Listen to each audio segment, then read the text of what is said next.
Alors, je m'appelle Cyrine, j'ai 9 ans. Je prépare le concours d'éloquence je vais présenter le 14 mai.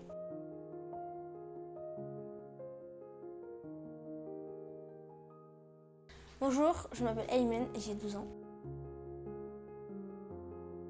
J'ai fait le stage d'éloquence la première semaine des vacances. Parler devant le public sans être gênée. À la base, ce n'était pas facile, mais grâce au stage d'éloquence que j'ai fait pendant les vacances, c'est beaucoup plus facile pour moi de parler devant le public. Il est temps de passer de la parole aux actes et de prendre des mesures concrètes pour promouvoir l'égalité homme-femme.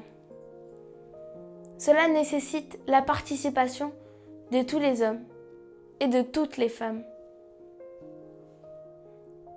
Il est temps de créer une société où les opportunités et les droits sont égaux pour tous.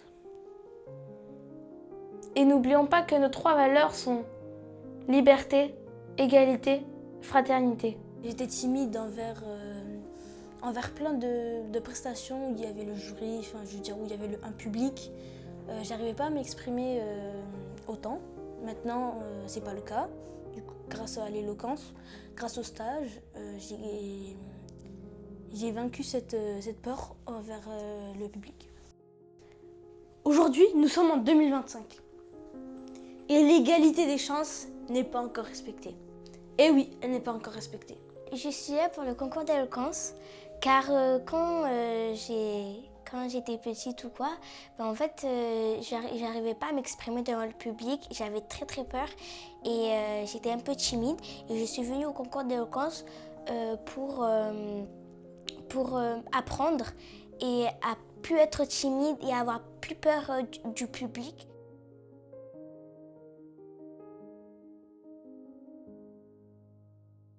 Je suis actuellement élève de terminale au lycée Louis Feuillade.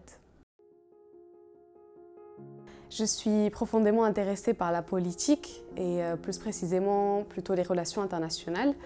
Donc quand j'ai vu qu'à l'UNEL, on a un atelier d'éloquence, je me suis vite inscrite et au début j'étais un peu sceptique.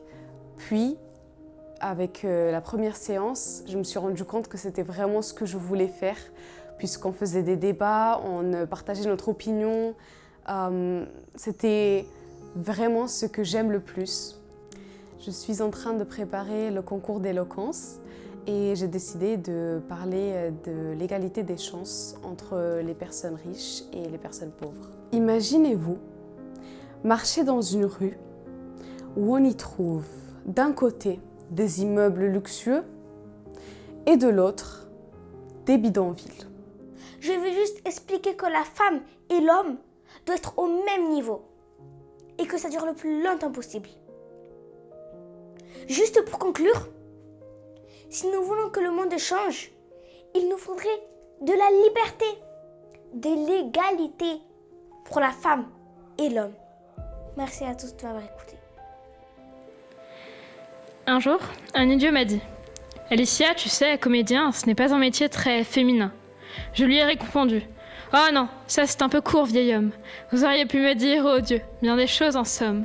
En variant le ton, par exemple, tenez, scientifique. Mademoiselle, votre métabolisme fait que, sur scène, vous subiriez un excès de gravité et finiriez par, sur le sol, vous écraser. » C'est un sujet qui est très émouvant, qu'on doit faire entendre à tout le monde. J'ai choisi ce sujet car il me touche profondément et aussi car j'ai été témoin des différences et comment le fait de naître riche ou naître pauvre change énormément notre trajectoire de vie. Des femmes qui subissent des choses horribles. Et je veux faire passer le message au jury et au public. Notre égalité brûle.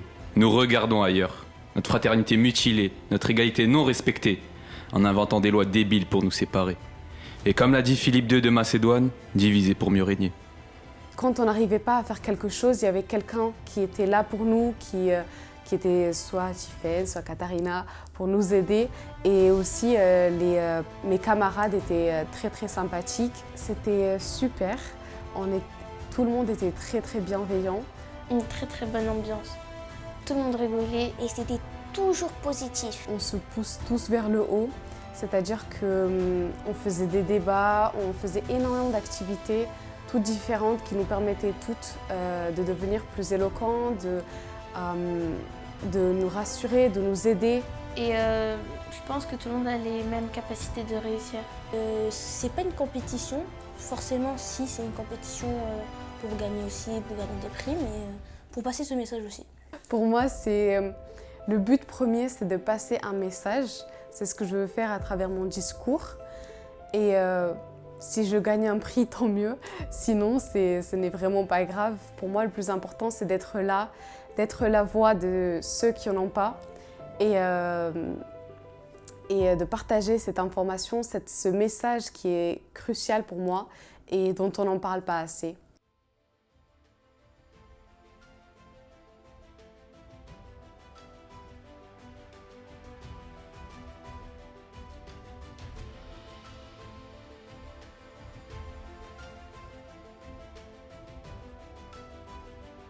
Je remercie énormément le public d'être là aujourd'hui, de nous avoir écoutés, chacun de nous.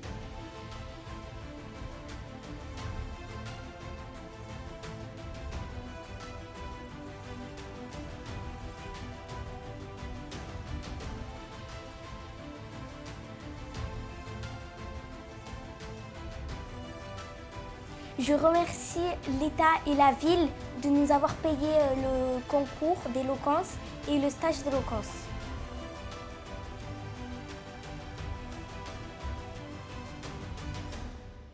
Le plus important pour nous, c'est que le public aime et qu'il nous écoute. Si on fait cela, c'est vraiment pour le public, pour les jurys aussi. Mais c'est surtout, on veut faire passer des messages. Et j'espère qu'on a pu divertir le public, qu'on a pu l'instruire en même temps.